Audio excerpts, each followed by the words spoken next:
వెండితెరపై పర్వాలేదనిపించినా బుల్లితెర తనకంటూ ప్రత్యేక గుర్తింపును తెచ్చుకుంది శ్రీముఖి. బిగ్ బాస్ షో తర్వాత శ్రీముఖి కెరీర్ మొత్తంగా మార్పులు వచ్చాయి. అంతకు ముందు బుల్లితెరపై బిజీగా ఉన్న శ్రీముఖి ప్రస్తుతం టాప్ లిస్ట్ లో దూసుకుపోయింది. రెండో సీజన్ బిగ్ బాస్ షోలో కంటెస్టెంట్ గా శ్రీముఖి ఎక్కువ రెమ్యూనరేషన్ పొందింది. అంతటి ఫామ్ లో ఉన్న శ్రీముఖికి బిగ్ బాస్ ద్వారా కాస్త నెగిటివిటీ వచ్చింది. అయితే బుల్లితెర మీద శ్రీముఖికి ఇప్పుడు అంతగా అవకాశాలు రావడం లేదు.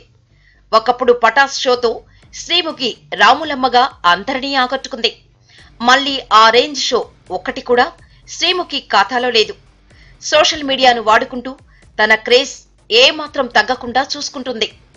డాన్స్లతో సోషల్ మీడియాలో రచ్చ చేస్తుంటుంది. ఇక శ్రీముఖి ప్రేమ వ్యవహారం బిగ్ బాస్ షోలో బయటపెట్టింది.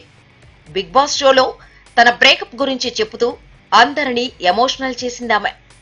ఇండస్ట్రీకి చెందిన ఓ వ్యక్తితోనే ప్రేమలో ఉన్నానని, కానీ బ్రేకప్ అయిందంటూ తన వ్యక్తిగత విషయాలపై ఓపెన్ అయింది.